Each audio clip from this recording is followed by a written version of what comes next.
कक्षा 7 के बच्चों का हिंदी की ऑनलाइन कक्षा में स्वागत है।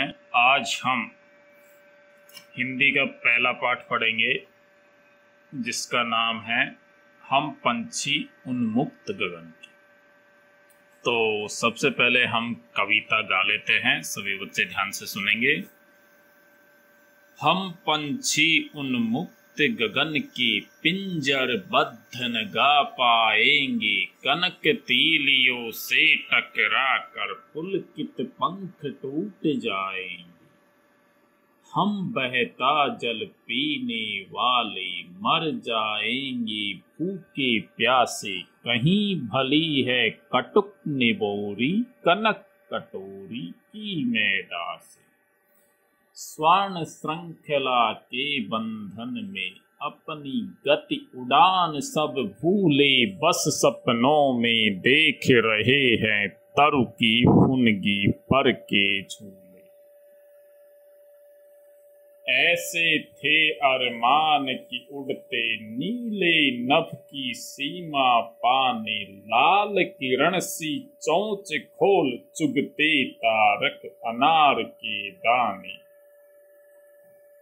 होती सीमाहीन क्षितिज से इन पंखों की होड़ा होड़ी, या तो क्षितिज मिलन बन पाता या तनती सांसों की डोरी। नीड़न दो चाहे टहनी का आश्रय छिन्न भिन्न कर डालो, लेकिन पंख दिए है तो आकुल उड़ान में विघ्न न डालो। आकुल उड़ान में विघ्न न डालो। शिव मंगल सिंह सुमन।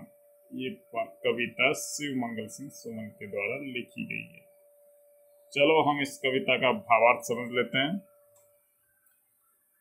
हम पंछी उन्मुक्त गगन के पिंजर बद्ध न गा पाएंगे, कनक तीलियों से टकरा कर पुलकित पंख टूट जाएंगे। यानी इस कविता में कवि शिव मंगल सिंह सुमन ने मनुष्य जीवन की स्वतंत्रता के महत्व को दर्शाया है। कविता में पंछी यानी पक्षी अपनी व्यथा का वर्णन करता हुआ कहता है, यानी अपने दुख का वर्णन करता हुआ कहता है कि हम पंछी उन्मुक्त गगन के, यानी हम पंछी स्वतंत्र आकाश में उड़ने वाले हैं। पिंजर बद्ध न गा पाएंगे, अपना गान हम पिंजरों में नहीं गा पाएंगे, अपना गाना हम पिंजरों में रहकर नहीं गा पाएंगे। कनक तीलियों से टकरा, पिंजरा भले ही सोने का बना हो, कनक यानी सोना, तो पिंजरा भले ही सोने का बना हो तो भी हमारा कनक तीलियों यानी सोने की तीलियों से, सोने की पिंजरों की, सोने की सलाखों से टकरा कर हमारे पुलकित पंख यानी सुंदर पंख टूट जाएंगे। हमारे सुंदर पंख टूट जाएंगे। आगे दे रखा है हम बहता जल पीने वाले। हम बहता हुआ पानी अर्थात नदियों का पानी पीने वाले हैं। मर जाएंगे भूखे प्यासे, हम उसके बिना भूख प्यास से मर जाएंगे। हमको नदियों का बहता हुआ पानी ही पसंद है। कहीं भली है कटुक निबोरी कनक कटोरी की मैदा से। हमारे लिए सोने की कटोरी में रखी हुई मैदा, यानी मैदा से जिस तरह कई तरह के पकवान बनते हैं, तो वो हमारे लिए बेकार है, हमको वो पसंद नहीं है। हमको क्या पसंद है? हमको खुले में रहकर कटुक निबोड़ी, नीम की कड़वी निबोड़ी पसंद है। नीम में जो कड़वी निबोली आती है वही पसंद है हमें। कनक कटोरी यानी सोने की कटोरी में रखी हुई मैदा से बने पकवान हमें पसंद नहीं है। आगे दे रखा है स्वर्ण श्रृंखला के बंधन में अपनी गति उड़ान सब भूले, बस सपनों में देख रहे हैं तरु की फुनगी पर की झूले। यानी कविता में पंछी कहते हैं कि स्वर्ण श्रृंखला के बंधन में, यानी सोने के पिंजड़े में हमें बंद कर दिया गया और उससे हम अपनी गति उड़ान सब भूले।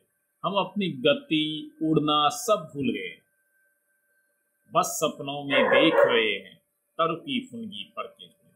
अब तो हम तरु की फुनगी यानी पेड़ों की डालियों पर के जो झूले हैं, फुनगी यानी डालियों, पेड़ों की डालियों पर के झूले अब सपनों में ही देख रहे हैं। हम स्वतंत्र रहकर पेड़ों की डालियों पे जो झूला झूलते थे वो अब सपनों में देख रहे हैं। अब हम झूला नहीं झूल सकते क्योंकि हम पिंजड़े में कैद हैं, पिंजरे में बंद हैं। आगे दे रखा है, ऐसे थे अरमान की उड़ते नीले नभ की सीमा पाने, लाल किरण सी चोंच खोल चुगते तारक अनार के दाने। हमारे अरमान, ऐसे अरमान यानी हमारी इच्छाएं ऐसी है कि नीले नभ की सीमा पाने, यानी नीले आकाश की जो सीमा है उसको खोजने के लिए हम अपनी उड़ान भरना चाहते हैं। और हम ये चाहते हैं कि ये जो आकाश है इसकी सीमा को हम पार कर जाए। लाल किरण सी चोंच खोल चुगते तारक अनार के दाने।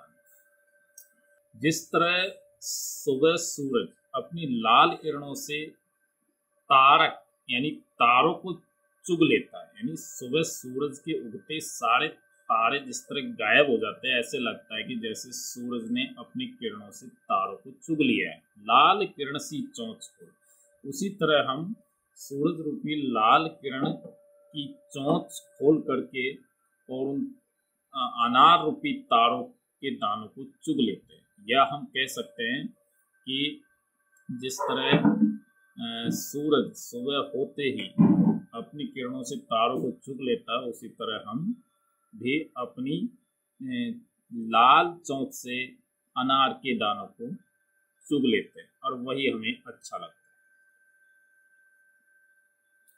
होती सीमाहीन क्षितिज से इन पंखों की होड़ा होड़ी, या तो क्षितिज मिलन बन पाता या तनती सांसों की डोर। सीमाहीन क्षितिज यानी ये जो अंतहीन, क्षितिज का कोई अंत नहीं, जहां पर धरती और आकाश मिलते हैं उसको क्षितिज कहते हैं, और क्षितिज सीमाहीन होता है, उसका कोई अंत नहीं है। तो इसीलिए इसमें दे रखा है कि सीमाहीन यानी अंतहीन क्षितिज से हम इन पंखों की उड़ान से हम अंतहीन क्षितिज को भी पार करना चाहते हैं। सीमाहीन आकाश की सीमा को भी हम पार करना चाहते हैं। और या तो क्षितिज मिलन बन पाता या तंती सांसों की डोर। या तो हमको क्षितिज मिल जाए या हमारे प्राण पखेरु उड़ जाए, उसकी भी हमको परवाह नहीं, लेकिन हम स्वतंत्र रहना चाहते हैं और हमारी उड़ान उन्मुक्त रूप से भरना चाहते हैं। नीड़ न दो चाहे टहनी का आश्रय छिन्न भिन्न कर डालो, लेकिन पंख दिए है तो आकुल उड़ान में विघ्न न डालो। पंछी कह रहे नीड़ यानी घोंसला, नीड़ न दो चाहे टहनी का यानी चाहे आप पेड़ों की शाखाओं पर हमें घोंसला मत दो, घोंसला मत बनाने दो। आश्रय छिन्न भिन्न कर डालो, हमारे घोंसलों को नष्ट कर डालो। छिन्न भिन्न कर डालो यानी नष्ट कर डालो। आश्रय यानी हमारे घोंसलों को हम जहाँ रहते हैं उनको नष्ट कर डालो। लेकिन पंख दिए है तो आकुल उड़ान में विघ्न न डालो। लेकिन अगर हमें ईश्वर ने पंख दिए हैं तो हमारी स्वतंत्र उड़ान में बाधा मत डालो। आकुल उड़ान यानी हमारी स्वतंत्र उड़ान में बाधा मत डालो। इस तरह पक्षी कह रहे हैं। ये कविता शिव मंगल सिंह सुमन के द्वारा लिखी गई है। इसका आप बार बार अभ्यास करेंगे। धन्यवाद।